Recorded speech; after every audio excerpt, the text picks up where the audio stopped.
እንደምናላችሁ ተመልካቾቻችን አዘርባይጃንና ኢትዮጵያ በተለያዩ የሁለትዮሽ ጉዳዮች ላይ አብረው የሚሰሩ ሀገራት ናቸው።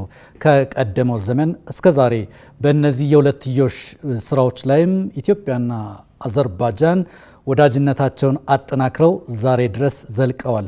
በዚህ ሰሞንም በአዘርባይጃን የፕሬዝዳንቱ ልዩ መልእክተኛ በአዲስ አበባ ጉብኝት አድርገዋል። ይህን በማስመልከትም እንግዳ አድርገን ጋብዘናቸዋል። አብራችሁን ቆዩ። Thank you so much. Welcome to Ethiopia. Welcome to Addis Ababa, a vibrant city and the capital city of Africa. Walk us through. በጣም አመሰግናለሁ። የእርስዎ ልዑክ ወደ አዲስ አበባ ሲመጣ የያዛቸው የዲፕሎማሲ ተልእኮች ምን ናቸው? ወደ ኢትዮጵያ ሲመጡ የመጀመሪያዎት ነውና ኢትዮጵያን እንዴት አገኟት? What is diplomatic mission that you came up with? I read a lot before I came here. I had lots of friends who told me. በእርግጥ ስለ ኢትዮጵያ ብዙ አንብቤያለሁ። ወዳጆቼ ስለ ኢትዮጵያ ብዙና ጥሩ ነገሮችን ይነግሩኝ ነበር። በተመለከትኩት ልማት እጅግ ተደንቄያለሁ። የሕዝቡን እንግዳ ተቀባይነትና ለልማት የመበርታት ጉልበት ተመልክቼበታለሁ። በተጨማሪም አሁን እየሆነ ያለውን ልማትና የለማች ኢትዮጵያን ለመፍጠር የተጀመረውን ረጅም ጉዞና ጉጉት ተመልክቻለሁ። እኔ እየመራሁት የመጣሁት የፕሬዝዳንታችን ልዩ ልዑክ የዲፕሎማሲ ዋና ተልዕኮ በሁለቱ ሀገራት መካከል ያለውን የሁለትዮሽ ግንኙነት ማሳደግ በሚቻልባቸው ጉዳዮች ዙሪያ የሚያትት መልእክት በመያዝና በቅርቡም የተከናወኑ ውይይቶችን አፈጻጸም ለመከታተል ነው የመጣሁት። እንደሚታወቀው አዘርባይጃን ባለፈው ዓመት ኮፕ 29 ዓለም አቀፉን የአየር ንብረት ለውጥ ጉባኤ አዘጋጅታለች። ሁለቱ ሀገራት በጋራ ሊሰሩባቸው በሚችሉ ጉዳዮች ላይ ፍሬያማ ውይይት አድርገው ነበር። ከዚያ ውይይት በኋላ ከሁለቱም ሀገራት ብዙ ልዑካን በሁለቱም ሀገራት ጉብኝቶችን አድርገዋል። ይህ ጉብኝትም የኢትዮጵያ ሁኔታን በተግባር ለመመልከት የሚያስችለኝ ነው። ታሪክም የሚነግረን የሁለቱ ሀገራት ግንኙነት ከ10 ዓመታት በፊትም የነበረና አዘርባይጃን ነጻነቷን ካወጀችበት 1983 በፊትም ጀምሮ የነበረ ግንኙነት ነው። እንደሚታወቀው በሶቪየት ህብረት ዘመን አዘርባይጃን በሺዎች የሚቆጠሩ ኢትዮጵያውያንን ተቀብላ አስተምራለች።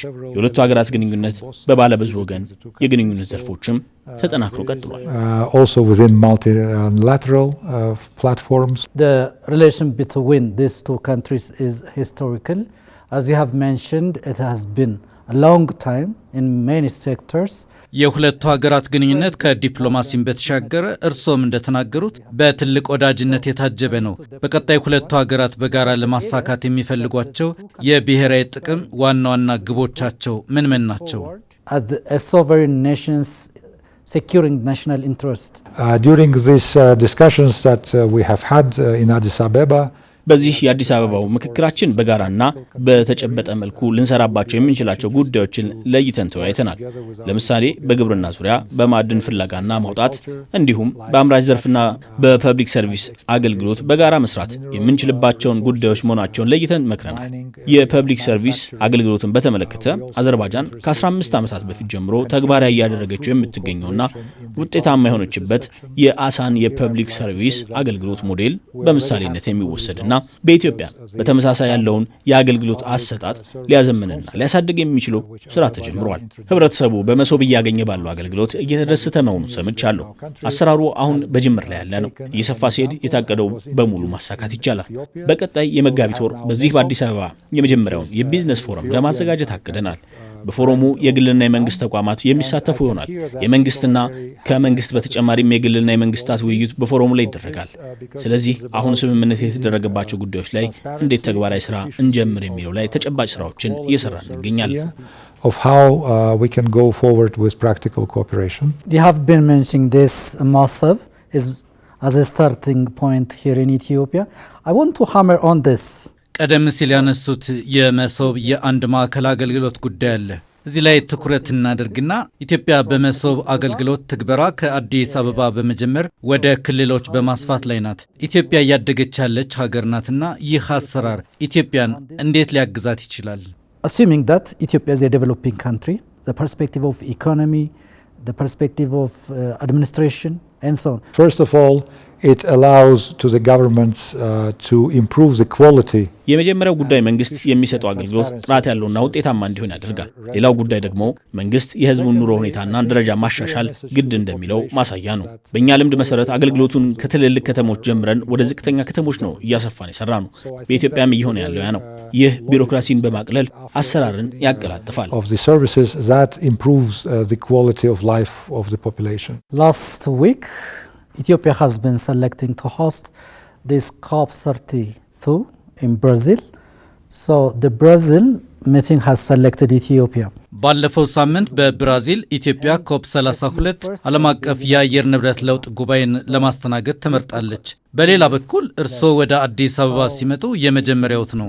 ኢትዮጵያን ሲመለከቱ ጉባኤውን ለማስተናገድ እንደታጨችም ሲያስቧት ምን ታዘቡ? And what's your impression in looking to Addis Ababa? First of all, again, let me congratulate Ethiopia on this very important decision. በመጀመሪያ ኢትዮጵያ ጉባኤውን እንድታስተናግድ በመመረጧ እንኳን ደስ ያላችሁ ማለት ፈልጋለሁ። ጉባኤው በአፍሪካ መዘጋጀቱ ተገቢ ነው። ምክንያቱም የአፍሪካ ሀገራት ለችግሩ ያላቸውን አበርክቶ ዝቅተኛ ቢሆንም የጉዳቱ ግን ተጋፋጮች ናቸው። ሀገራት እየተጋፈጡ ያለው ጉዳት ለመቋቋም ከዓለም አቀፉ ማህበረሰብ ድጋፍና አጋርነትን ማግኘት አለባቸው። በኢትዮጵያ በነበረኝ ቆይታ ከስራ ኃላፊዎች ጋር ባደረጉት ውይይት የተረዳሁት ነገር ቢኖር ኢትዮጵያ ይህንን ለማድረግ በቂ ጊዜ አላት። አዘርባይጃን በዚህ ዙሪያ ልምዷን ለማካፈል ዝግጁ ናት። ኢትዮጵያ የተሳካ ጉባኤ እንዲኖራትም እንመኛለን። And we wish, of course, Ethiopia to have the most successful COP. Would you tell us the diplomatic issues? I'm raising some diplomatic issues. So what is the perspective of the... አሁን ደግሞ የአዘርባጃን አፍሪካ የዲፕሎማሲ ግንኙነት ጉዳይ እናንሳና የአዘርባጃን የውጭ ጉዳይ ማዕቀፍ አፍሪካን በልዩነት ደግሞ ኢትዮጵያን በተመለከተ ያለው ፖሊሲ ምንድን ነው? Azerbaijan towards Africa and specifically Ethiopia. Relations with the African continent and the member states of African Union. በአዘርባጃን የውጭ ጉዳይ ፖሊሲና ትግበራ አፍሪካ ቅድሚያና ልዩ ቦታ የሚሰጠው ነው። ከ2019 እስከ 2023 ድረስ አዘርባጃን የገለልተኛ ሀገራት ህብረት ሊቀመንበር ሆና ሰርታለች። በ4 ዓመቱ የሊቀመንበርነት ዘመኗ ለአፍሪካ ጉዳዮች ቅድሚያ ሰጥተን ሰርተናል። በአህጉሪቱ ያሉ ሀገራት ጥያቄዎች ተሰሚነት እንዲያገኙ ለማድረግ ጥረት አድርገናል። ምክንያቱም 21ኛው ክፍለ ዘመን ላይ የአፍሪካ ክፍለ ዘመን ነው ብለን እናምናለን። በተጨማሪም አዘርባጃን በአፍሪካ በልዩ በጋራ የምትሰራባቸውን ሀገራት ለይታ ትሰራለች። ኢትዮጵያ የአፍሪካ በር ናት። ስለዚህ ከኢትዮጵያ ጋር የምንሰራው ስራን በልዩነት እንመለከተዋለን። አዘርባጃንን ብትመለከት የአውሮፓና የእስያ መተላለፊያ በሰሜንና በደቡብ መካከል ያለች አማካኝ የመገናኛ ማዕከል ናት። ስለዚህ አዘርባጃን ያላት ስትራቴጂክ አቀማመጥ በአህጉራት መካከል እንደ መተላለፊያ ማዕከልና መገናኛ ገዢ መሬት ሆና የምታገለግል ናት። ይህ ኢትዮጵያና አዘርባጃን የሚመሳሰሉበት ጉዳይ ነው። እነዚህ ከአፍሪካ ሀገራት ጋር በትብብር ለመስራት የሚያስችሉን አቅሞች ናቸው። በዚህ በአዲስ አበባ ቆይታዬ የአፍሪካ ህብረት ኮሚሽን ሊቀመንበርና አግኝቼ አነጋግሬያቸዋለሁ። ጥሩ ውይይት አድርገናል።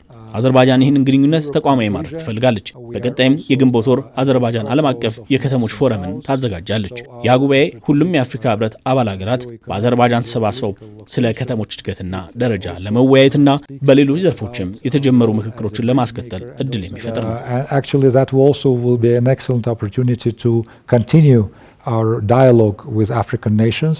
What is your impression walking through the corridors of Addis Ababa? በአዲስ አበባ ጎዳናዎች ሲንቀሳቀሱ ምን ተሰማዎት? Your impression? My feeling is that I felt a lot of dynamism, a lot of willingness. ባየሁት ነገር የተሰማኝ ብዙ ፈጣን ለውጦች እንዳሉ ተመልክቻለሁ። ለልማት በተቀረጸው ጎዳና በርትቶ በመስራት እድገትና ልማትን ለማምጣት በጉጉትና ከጊዜ ጋር በሚደረግ እሽቅድድም የሚሰራውን ስራ ተመልክቻለሁ። የተጨበጠ ውጤት ለማምጣት የሚታየው ትጋት ያስደንቃል። እዚህ ኢትዮጵያ ያሉት የኛ አምባሳደር የነገሩኝም በመጡበት ጊዜ ያለው የኢትዮጵያ ሁኔታና አሁን ያለው ፈጽሞ ልዩ መሆኑን ነግረውኛል። የተጀመሩ ስራዎች ፍሬ እያፈሩ መሆኑን መመልከት ይቻላል። የተጀመረው የልማት ጎዳናን ለማስቀጠል ያለው ቁርጠኝነትም ተመልክቻለሁ። To continue this course. Okay, thank you so much. Thank you very much.